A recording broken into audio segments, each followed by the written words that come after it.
My name is Becky, and my parents once asked me, without flinching, to give up a part of my body to save my brother. When I hesitated, they said, if I didn't agree, I'd no longer be their daughter. But what if I was never really theirs to begin with? They told the world I was a miracle they adopted out of love. But in a hospital storage room, I found the truth, a contract with my name on it, treating me like a spare part for their real child. So I have to ask, what kind of parents raise you just to harvest you? And when you uncover that kind of betrayal, what do you do next? I hadn't set foot in that house in over a year, not because I hated it, though I might have said so in college, but because I'd finally gotten good at keeping my distance. Still, when Seraphine texted to invite me for a family dinner, I hesitated. I should have listened to that hesitation. Instead, I drove up the gravel path in Charleston's mugginess, parked in the same spot I had since I was 16, and took a breath before walking in. The house looked the same. That disappointed me more than I expected. I'd secretly hoped it might look smaller now, worn down, anything that would confirm I was right to stay away. But the shutters were clean, the hedges trimmed, and the porch light glowed like it was welcoming me home. I knew better. When I stepped through the door, it hit me instantly. Something was off. The living room was empty, but I could hear voices in the dining room. Laughter, too loud and too stiff to be real. They were already seated. I wasn't late, but somehow I was last. Cassian looked up first. His sunglasses were off, though his eyes still looked strained. He offered a half smile, that kind of forced politeness you use on strangers. Merrick gave me a firm nod, his posture military straight. And Seraphine, well, she looked thrilled. Not the real kind, the kind you put on like makeup. Becky, she said, rising just enough to kiss the air near my cheek. We're so glad you could make it. I didn't realize this was going to be formal, I said, taking the only open seat, which just happened to be the one at the head of the table, opposite Seraphine. She chuckled, soft and rehearsed. Oh, sweetheart, it's just dinner. There was no food on the table, no scent of anything cooking, just a pitcher of lemon water, 3 glasses filled, mine empty. Merrick cleared his throat.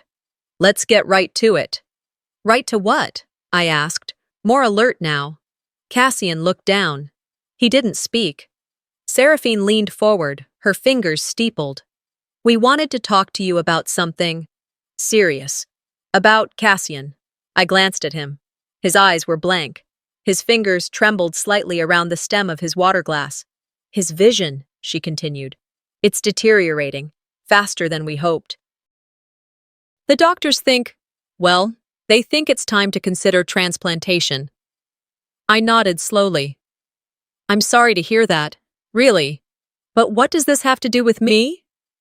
Seraphine reached beneath the table and pulled out a folder. She laid it gently in front of me like it was a gift. When I opened it, my stomach dropped. A corneal transplant consent form. My name was already typed in the donor section. You're a match, Merrick said, like it was a business deal. Perfect match, in fact. I looked between them, waiting for the punchline. It didn't come. You want me to give him my eye?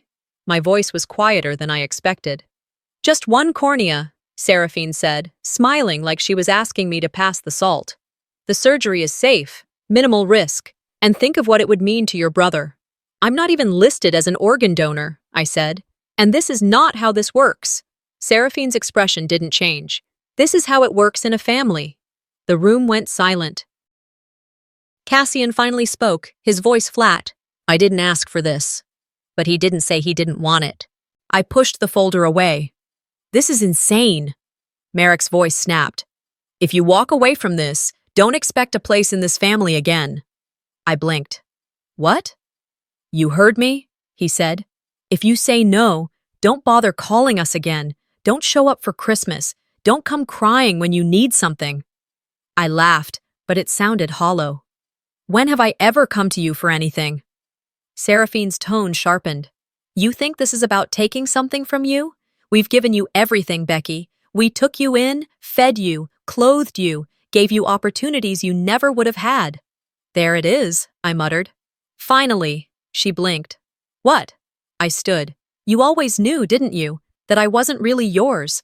That's why you think I owe you this. Merrick stood too. Sit down. I'm not giving up my eye, I said calmly, clearly. And you don't get to guilt me into it. You selfish little... He started. Enough, I said. The silence that followed wasn't peace.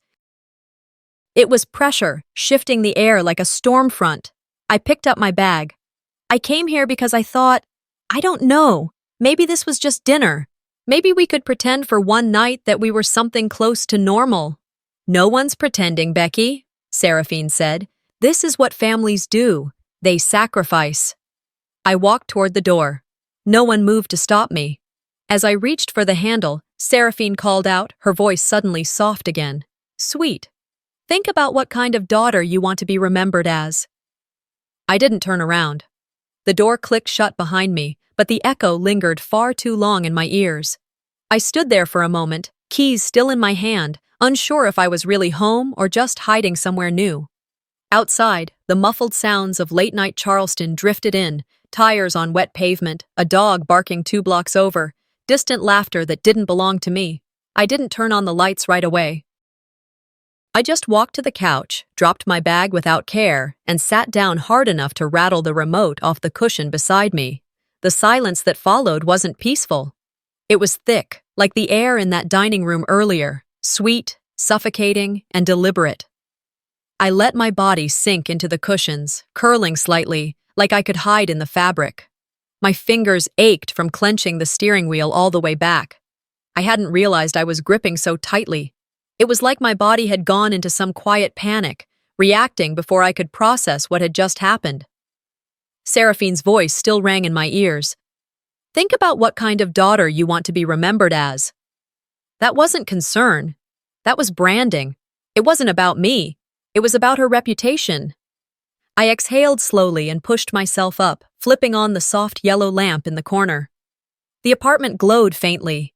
It was cozy, a little cluttered from client samples and swatches, but it was mine, every inch of it.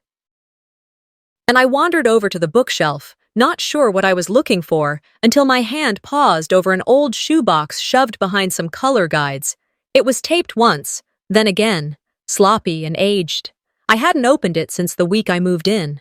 I carried it to the coffee table and peeled the tape slowly, the edges sticking to my fingers.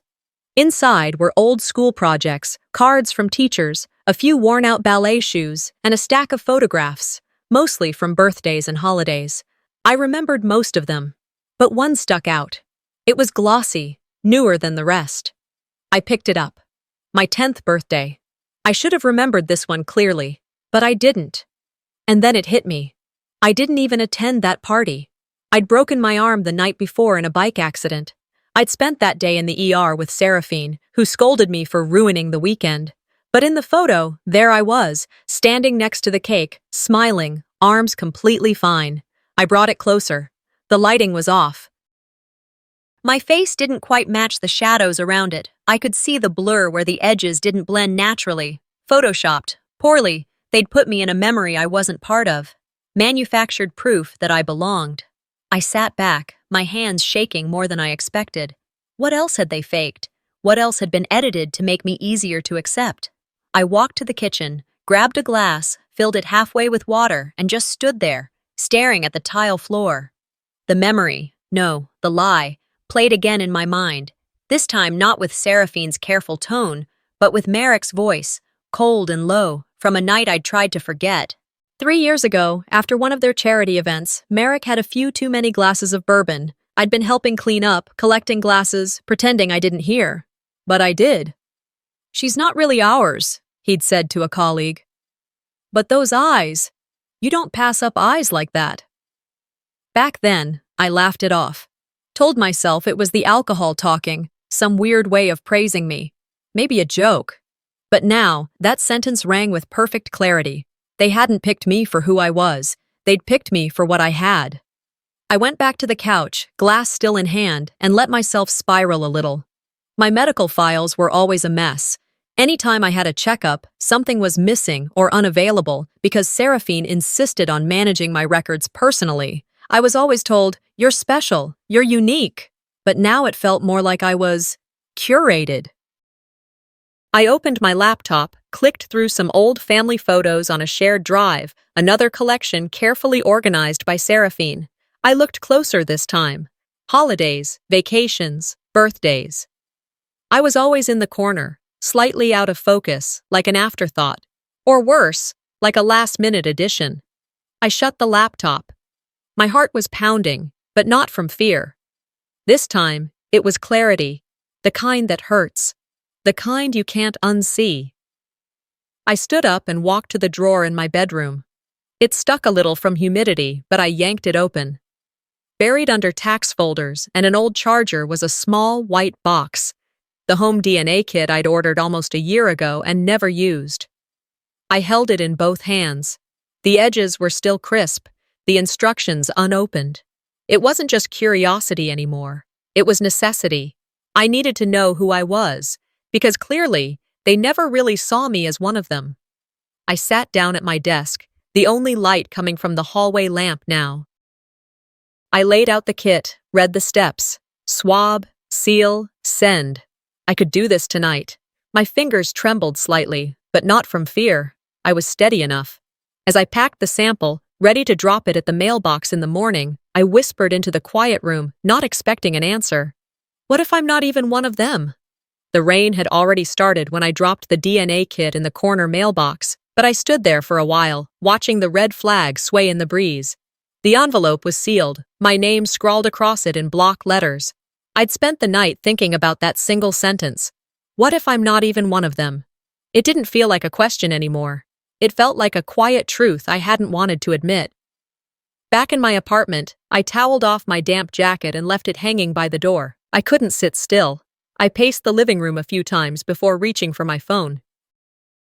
It was still early, barely past 8, but the heaviness in my chest didn't care what time it was. I scrolled through old contacts, most of them untouched since college. My finger hovered over one name, Thalia James. She had been the kind of friend who noticed things, never loud, never confrontational, just observant. I hesitated, then typed, "Hey, sorry for the random text. I was just thinking, did my mom ever say anything weird about me back in school? I know it's a strange question." I stared at the screen, wondering if she'd changed her number. I hadn't spoken to her in years.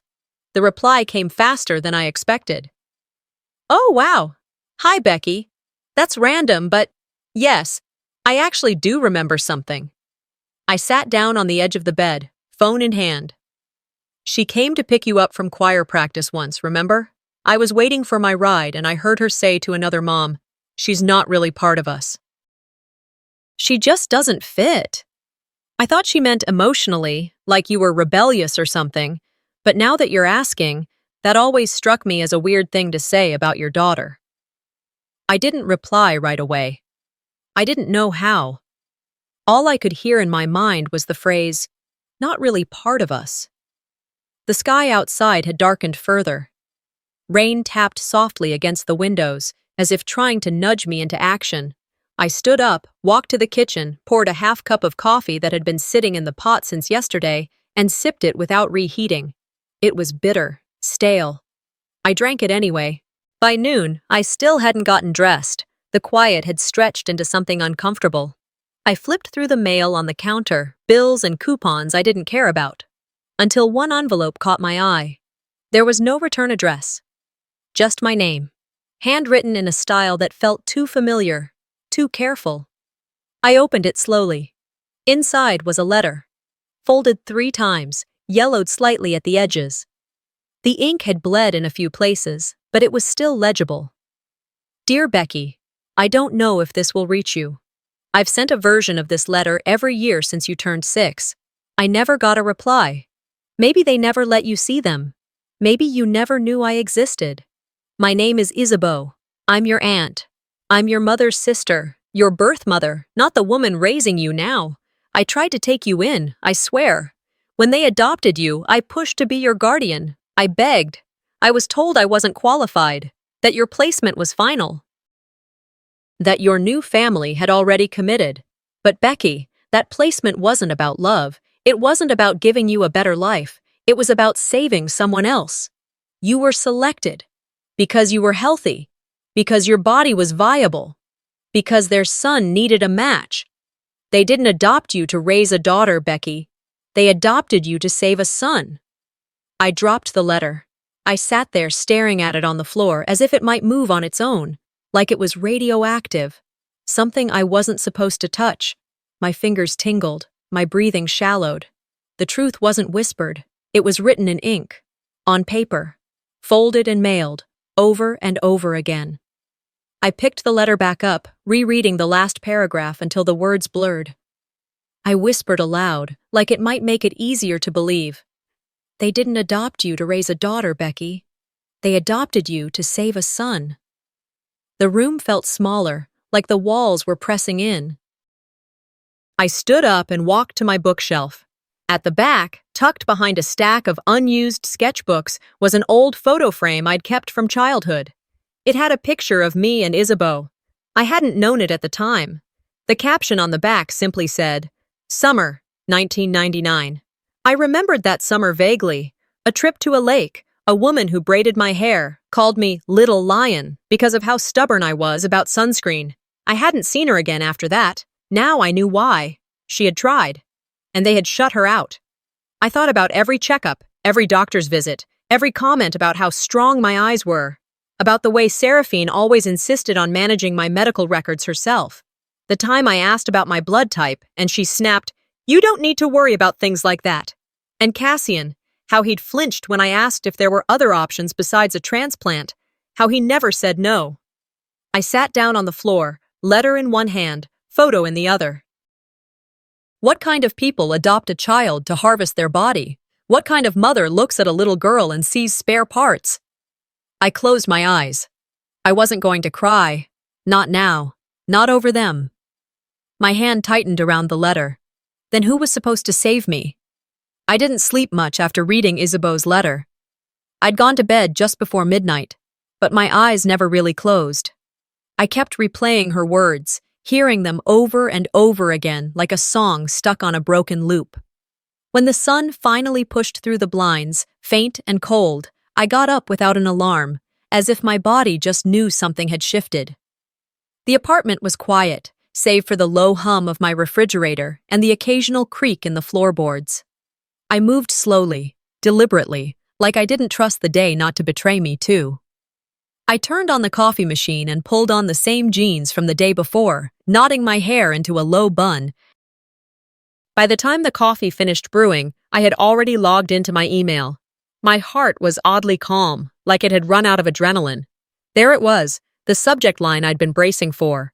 Your DNA results are ready. I clicked it. The words were simple, clinical. No genetic relationship found with registered subjects Merrick and Seraphine H. That was it. No fanfare, no explanation, just a truth so clean it felt like an erasure. I didn't cry, I didn't rage. I stared at the screen for a while, letting my eyes soak in every letter, every line. Then I printed the results, folded them neatly, and slid them into a red envelope I kept in my desk drawer. On the front, I wrote in Sharpie, "In case I forget who I am." It felt like a small act of defiance, a declaration to myself. 2 hours later, I found myself standing in front of the administrative window at Memorial Health, holding my ID with one hand and gripping the edge of my coat with the other. The woman behind the glass was polite, maybe late 30s, with curly dark hair and a thin gold chain around her neck. "I'd like to request a review of any documentation involving my name related to organ or tissue donation," I said, voice steady. She typed something quickly, then tilted her head. "Just a moment." She returned a few minutes later, holding a thin folder in her hands. "There is something on file. We'll need to verify your identity before I can give you a copy." I handed over my ID and she matched it to the form. Her face changed slightly, not enough to call attention, but just enough for me to catch it. That tiny flicker of unease. "I'll be right back," she said. When she returned, the folder was now clipped with a yellow flag labeled "Legal." "This is what we have," she said, sliding it through the opening. I opened it there at the counter. At the top was a medical consent form, standard issue. But the signature at the bottom was mine. Except it wasn't. It looked like my handwriting in the same way a knockoff handbag looks like the real thing, close enough if you don't examine it too hard. The date was 6 days ago, 2 days before that family dinner. My breath caught, but I didn't show it. I'll need a scanned copy with a timestamp of when it was uploaded and by whom, I said. She paused, then nodded. We can prepare that. Give us 20 minutes. I stepped aside, pacing near the vending machine. I wasn't hungry.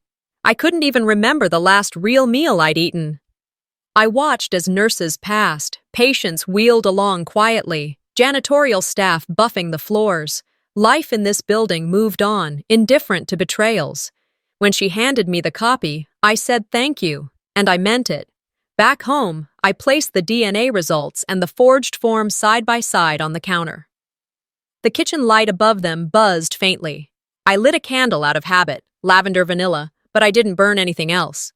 Years ago, Seraphine had burned my college acceptance letter in that very kitchen. I'd applied out of state without telling them. She claimed it was a dramatic cry for attention. I'd found the ashes in the sink, still warm. I stared at the papers again. Not this time. This time, I wasn't going to let them reduce me to ash. I opened my laptop, started a new email. The cursor blinked for a few seconds as I gathered my words. To whom it may concern, please consider this a formal request for investigation into potential medical fraud and identity forgery involving a patient named Becky H. I paused. Not H. Not anymore. Becky, no surname. I kept typing. I attached both documents. I signed off with my contact information and saved the draft for a moment, reading it back once more. There was no fear in my hands, no second guessing. I hit send. The whooshing sound of the email being delivered was louder than I expected. Final, in a strange way. It was done. I closed the laptop and walked to the window. The sky was still gray, like it couldn't decide whether to rain or break open. I watched a child pull a scooter down the sidewalk, his dad walking behind him, smiling. No yelling, no lies, just a moment. I went to the kitchen and poured myself a glass of water. My fingers brushed the candle as I reached for the glass, and the heat didn't make me pull away. It grounded me. I'd sent the letter. I had proof. I had truth. Now, I just needed to wait. I didn't move for a long time after sending that email. I watched the message disappear into cyberspace and felt the weight of my own name leave with it. A part of me wanted to cry. Not because I was sad, but because I was finally choosing myself, even if it meant burning every remaining bridge with them. And that kind of choice doesn't leave you weightless. It makes you heavier first. 4 days passed without a reply. I didn't expect one to come quickly, but the silence settled into my apartment like thick dust. Every sound echoed longer than it should have. I worked in short bursts, barely answering client calls. I couldn't focus on throw pillows and tile finishes when I knew the truth about my existence was sitting in some inbox, waiting to be acknowledged. On the 5th day, I got a call from a junior associate at a legal aid office downtown. She said my email had been routed to her supervisor, and they'd agreed to assist with document review. We set up a meeting for the following morning. When I arrived, the air in the small office was stale, like paper and bad coffee. A thin woman with sharp glasses and a notebook introduced herself as Sarah. She didn't waste time. We'd like to cross-check hospital records against what you received. I've already sent a records request to Memorial. If there's a paper trail, we'll find it. We spent the next hour combing through copies I had printed, DNA results, the forged signature, and a basic timeline of every coincidence in my life that now felt deliberate. Then Sarah opened a folder she hadn't shown me yet. This was in the medical archive, she said, sliding it toward me. I didn't know what I expected. Maybe a duplicate of something I already had. But what I saw turned my stomach. It was a photo, a medical intake picture. Me, at age 6, standing stiffly against a height chart in a room that clearly wasn't our family home.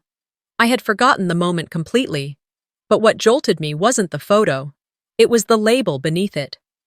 Subject, Rebecca H. Ocular clarity, grade A. Medical stability, ideal candidate. Priority, high. They hadn't called me Becky. They hadn't called me a child. They'd called me subject. It read like a spec sheet from a parts catalog. I sat there, staring. I didn't blink. I didn't breathe. And Sarah placed a hand lightly on the file. "You okay?" "I was never a daughter," I whispered. "I was a match." She nodded once. "That's what it looks like." I left with the copy in my bag and the sound of my heartbeat echoing in my ears. It didn't stop on the drive home. It didn't stop as I paced the hallway. It didn't stop until I finally collapsed on the couch, staring at the ceiling, letting the fluorescent light fixture blur in my vision. That evening, just before sunset, I got a phone call from a blocked number. I almost let it go to voicemail. But something in me, it wasn't curiosity, not even anger, picked it up. "Becky?" Seraphine's voice was syrupy, too sweet, like a southern woman laying on charm at a funeral. "We'd love for you to join us tomorrow. There's a small appreciation ceremony at the hospital. They're honoring donors and potential donors. Cassian will be there. It would mean the world if you stood with him." I didn't answer. She continued. "They've even prepared a little something for you. Nothing big, just a token of thanks. It'll be good for everyone to see you're on board. We all need closure." "Closure?" She hung up before I said a word.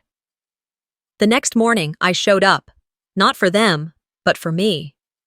The event was held in one of those polished rooms hospitals like to show off. Marble floors, soft lighting, big floral arrangements meant to distract from the smell of antiseptic. There was a banner strung above the stage, celebrating the gift of sight. Rows of chairs filled the hall, most taken by community members, local press, and hospital staff.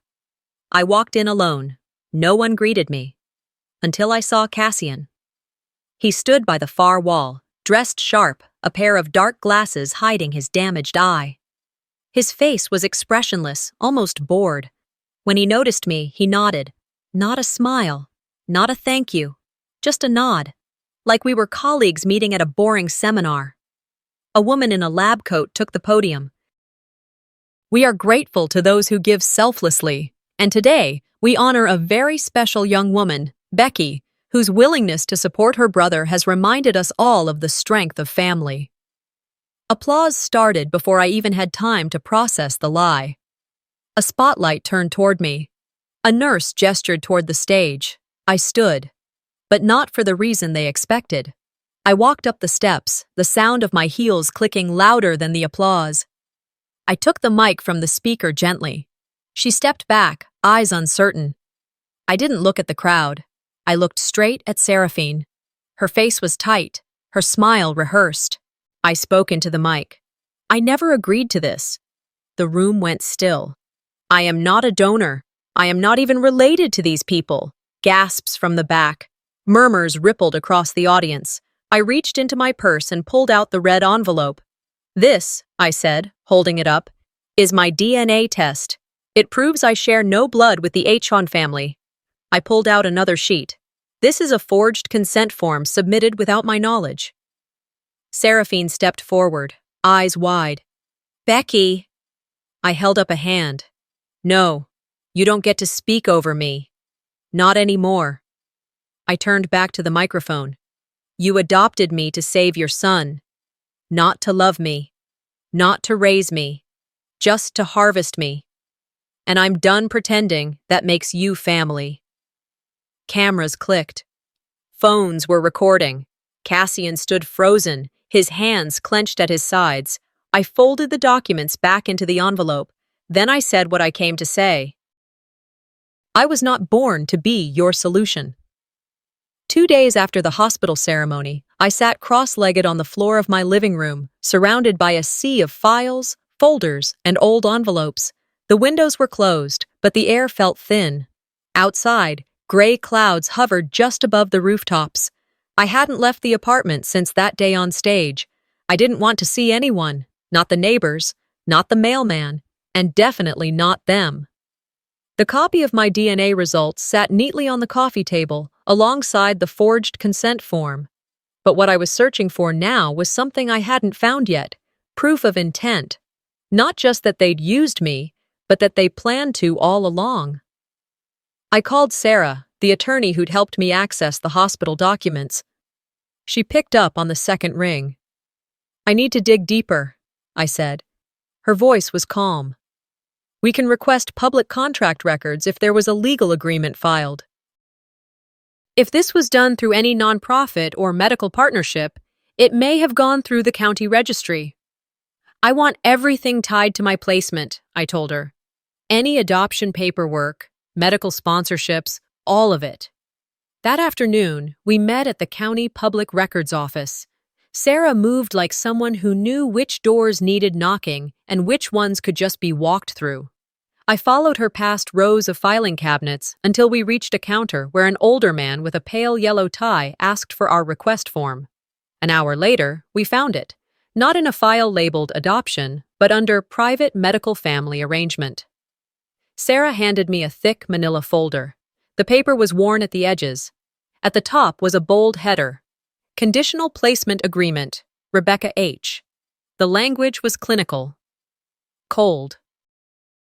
Adoptive party agrees to long-term housing, nourishment, and educational oversight of subject, Rebecca H., in exchange for guaranteed access to compatible ocular and tissue resources as medically indicated for patient Cassian H. I stopped breathing for a moment, then read it again. And again. Sarah said nothing. Her face was unreadable. She simply tapped the bottom corner of the page. Signed and notarized, she said. 17 years ago. The date matched the month I moved in with them. They didn't take me in, I said, my voice barely above a whisper. They took me on loan. When I got home, I didn't turn on the lights. I didn't make tea. I didn't change clothes. I sat in the kitchen and stared at the contract until my eyes burned. Just after 9, a knock came at the door. I didn't move. Then it came again, this time followed by his voice. It's me. Cassian. I opened the door slowly. He looked tired, like someone who hadn't slept in days. He was still dressed well, too well for a casual visit, like he wanted to look respectable, like that would make any of this better. Can I come in? He asked. I didn't answer. I just stepped aside. He walked in, looked around, noticed the folder on the table. You found it. You knew about it? I said, not surprised, just numb. He rubbed the back of his neck. I overheard something a few years back. One of Dad's late-night calls. I didn't know the exact wording until now. But you knew, I said, and you said nothing. I didn't think it was that bad. You didn't think it was that bad to adopt a kid because her eyeballs might save your vision? I asked, staring hard at him. You didn't think it was that bad to lie to her for 17 years? He sat down, carefully, like he thought the chair might break under him. You're still family. No, I said. I'm not. I'm the condition on a contract. I'm the insurance policy. He looked away. I thought if you gave me your eye, he said quietly, it meant you still saw me as your brother. That sentence hung in the air like smoke. I did see you that way, I said, until you proved otherwise. I walked to the table, grabbed the folder, and threw it down in front of him. You want to talk about family? Then let's talk about how your parents sold me as a living donor. Let's talk about how you stood there at that ceremony and let them pretend I was willing. He didn't respond. I am not your miracle. I am not your part-time person. And I sure as hell am not your donor. I pointed to the door. Leave. Cassian stood, slowly.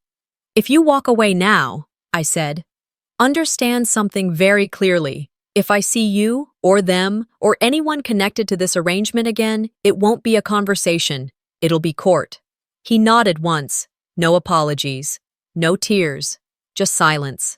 He walked to the door, paused for a second, as if he might turn around, then left.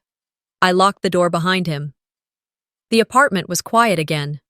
I returned to the kitchen, slid the folder back into the drawer where I kept the DNA results, the forged signature, and now this, the contract that sealed it all.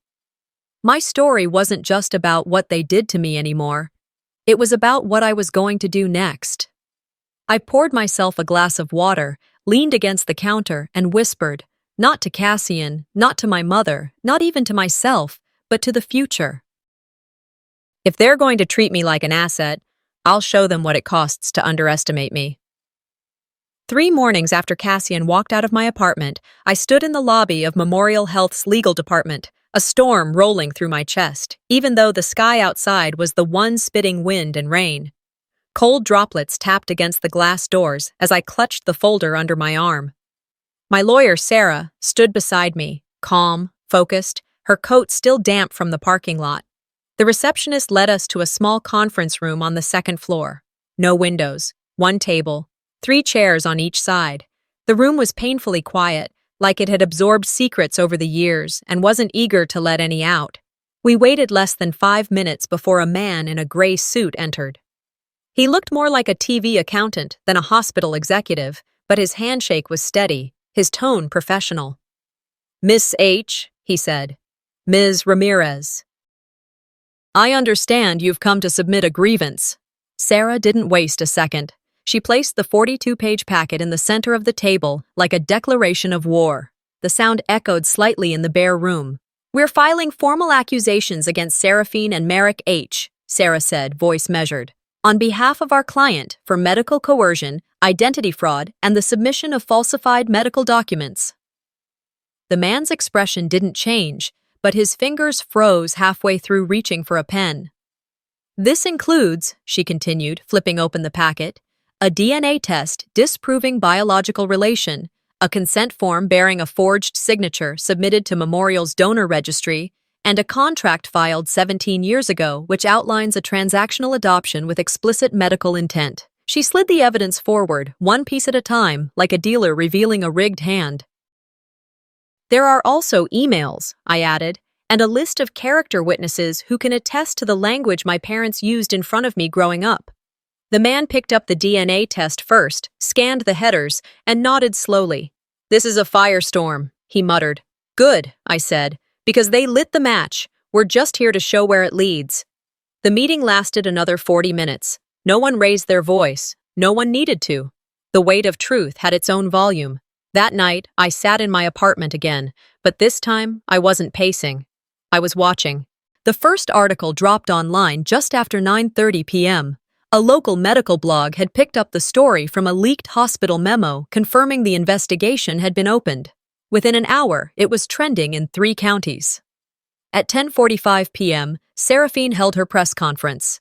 She stood behind a podium in the hospital's East Wing, the same smile painted on her face that she wore to every fundraiser, every gala, every award ceremony where she'd been praised for being a pillar of family values.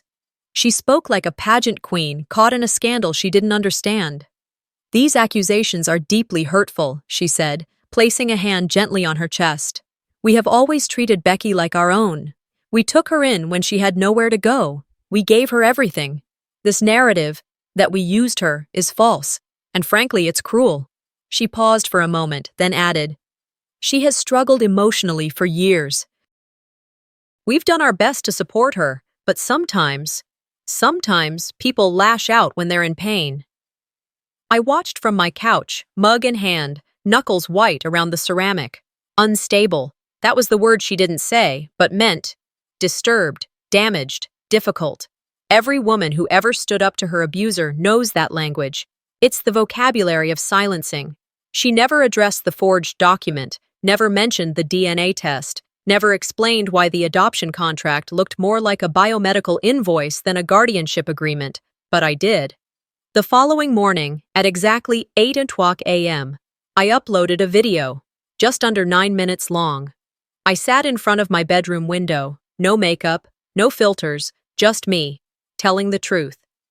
I'm not unstable, I'm not ungrateful, I'm not confused. I held up the folder. I'm informed. I showed the DNA results, the forged consent form, the timeline. A clip from a public fundraiser 6 years ago where Seraphine bragged about her miracle match adoption, a quote she'd denied under oath just 2 weeks prior. "You erased me from your story," I said, looking directly into the lens. "But you can't erase the truth. I didn't cry. I didn't raise my voice. I let the truth speak in the gaps between my sentences." By noon, the video had 43,000 views. By 2:00 p.m., a local anchor mentioned it during her afternoon segment, calling it a disturbing but powerful account of what happens when family is used as a mask for control. Comments flooded in. Some doubted, some defended them. But most said one thing over and over. We believe you.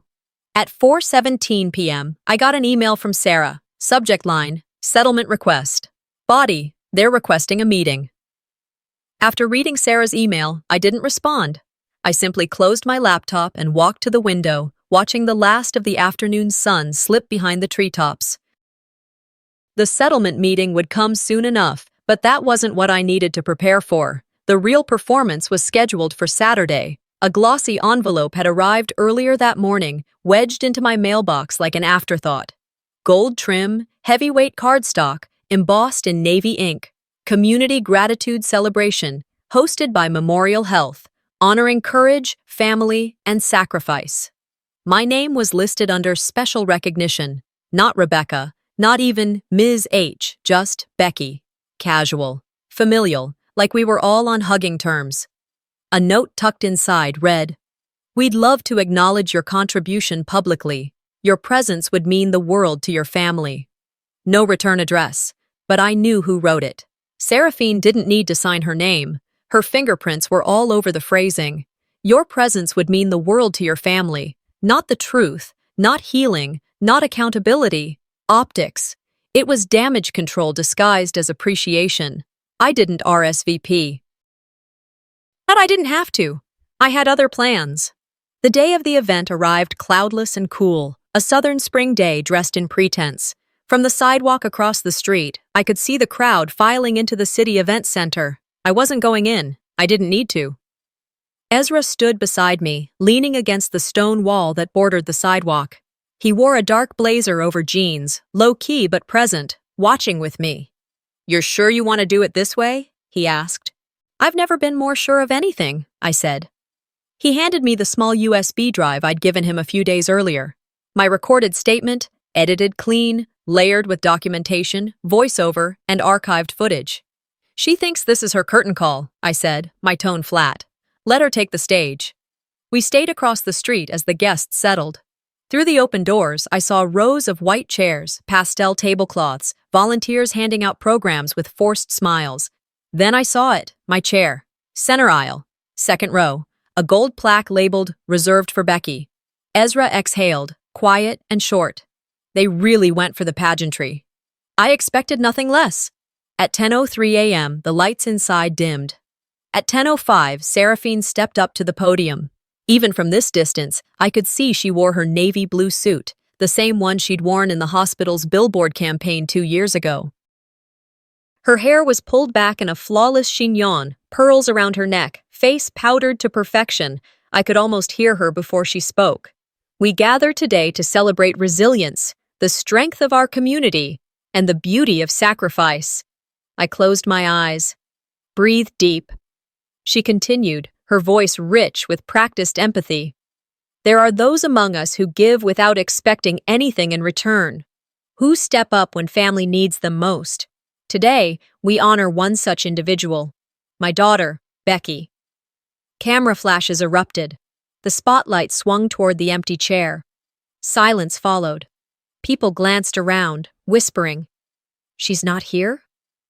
I thought this was about her. Seraphine hesitated. Her smile faltered. Then, without warning, the screen behind her flickered to life. The hospital logo disappeared, and my face appeared. I was seated in my apartment, wearing a simple sweater, hair down, no makeup. I looked like myself, the real me. My voice began calmly. "My name is Becky. You've heard about me, but probably not from me." Gasps rippled through the room. I didn't flinch on screen. "What you haven't heard is that I was adopted not out of love, but as a match. I wasn't brought in to be part of a family. I was brought in to fix one." I paused. Let the silence work for me. The screen cut to scanned documents, the conditional placement contract, the forged signature, the DNA results. Then to Seraphine, years earlier, praising the miracle of finding the perfect child at the perfect time. The contradiction was plain, undeniable, back to me. "You asked for my eye," I said. "But what I see now is clearer than it's ever been." On screen, I held up the contract. This isn't family. This is a transaction. I stared into the lens. You wanted a sacrifice. I gave you a reflection. Seraphine's face drained of color. The audience murmured louder. She reached for the mic, but it was too late. I had already spoken. The screen went black. Ezra looked at me. That's one hell of a statement. I wasn't aiming for hell, I said, but I'm not here to save face. Inside, Seraphine's knees buckled. A staffer rushed to catch her. Merrick stood frozen, lips pressed tight. Cassian remained seated, unmoving, his hands clenched into fists on his knees. I didn't wait for the cleanup. I turned and walked away. As I crossed the street, my voice from the video echoed faintly through the open doors, now replayed by news crews, live streams, and a dozen phones. Sometimes, silence is the loudest rebellion. The day I changed my name, I wore the softest blouse I owned. Nothing dramatic, just pale blue cotton, loose around the sleeves. Comfortable, untied, unbranded. 2 weeks had passed since the video. Since the chair with my name sat empty. Since Seraphine hit the ground and Merrick stood frozen like someone who'd just watched the script they spent their life writing go up in flames. Since then, the world had been quiet. No follow-up interviews, no apology, no contact. Until a package showed up at my door, I almost didn't open it. But the return label said it came from Ezra. Inside were 3 manila folders and a small cardboard box. The folders were labeled meticulously: transcripts, hospital communications, personal correspondence. The box was heavier. Inside was a hard drive, along with a sealed envelope. A note from Ezra was clipped to the top. This came into my hands years ago. I didn't know what to do with it back then. I do now. You earned the right to see all of it, and to decide what to do next. The envelope was handwritten, a different pen, a different era. I knew the name before I read it. To my daughter. My hands didn't shake when I opened it. My breath didn't catch. I read it slowly, quietly, like it might disappear if I rushed. Becky, if you're reading this, it means they lied to both of us. They told me you died during surgery, that it was too late. I screamed so hard I lost my voice. I tried everything. But the door was already closed. And the people who held the keys weren't interested in truth. I never gave you up. Not for a minute. I was told there was no body to bury. But I mourned you anyway. If someone's reading this to you, or if you found this on your own, please, don't believe the story they told about me. I tried. I never stopped. I love you, Mom. There weren't tears. There was no sobbing. Just a quiet unraveling of something that had been knotted inside me since I was old enough to understand what chosen was supposed to mean. I folded the letter and placed it back in the envelope. I didn't need anyone else to see it. It was mine. It had always been mine.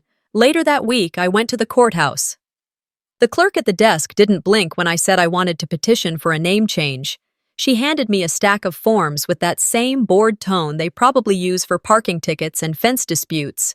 But to me, it was everything. In the small hearing room, I sat across from a judge who barely glanced up as he read through my file. Then he looked at me, just once. Becky, no middle name? He asked. No, just Becky, I said. And what name are you removing? I paused. Theirs. He nodded. One stamp later, it was done. That name was never mine. But my voice? Always was. On the walk home, the breeze was light, tugging gently at my coat. The trees were blooming again. Charleston in spring has a way of pretending nothing ugly ever happened. As if the azaleas can just erase whatever winter left behind. I got home and made tea. I replayed a voicemail I'd received 2 days earlier, but hadn't listened to until now. Cassian. His voice cracked once, like he wasn't sure he should be doing this. I wish I hadn't stayed quiet. That's all. I don't expect you to respond. I didn't. I let the message play. Then I deleted it. No second listen. Some things don't need more airtime. That afternoon, I met Isabeau at a park near the marshes. She'd been back in Charleston since the hearing, but had given me space. We didn't hug. We didn't cry. We just sat on a bench with sandwiches from a corner deli between us. She passed me a bottle of water and unwrapped her lunch like we'd been doing this every Saturday for years. We watched a group of kids run by, chasing a soccer ball. One little girl kept falling and laughing, her knees scuffed, her pigtails coming loose. Her dad jogged behind her, clapping, calling her name with a smile. "I used to take you here," Isabeau said softly. "When you were tiny. You hated swings but loved the mud." I smiled. "Figures." She looked at me, then nodded toward the folder in my bag. "Do you want to talk about it?" I shook my head. "Not yet. Maybe not ever." She didn't push. She just opened her sandwich and started eating. We sat there, unhurried, unbroken. "They took everything," I said after a while, more to the wind than to her. "But they didn't take me." She reached over and rested her hand on mine. No words, just warmth. As we left the park, I paused by the fountain at the entrance. The water danced, catching the sunlight. It reminded me of something my real mother might have said, had I known her longer than a letter.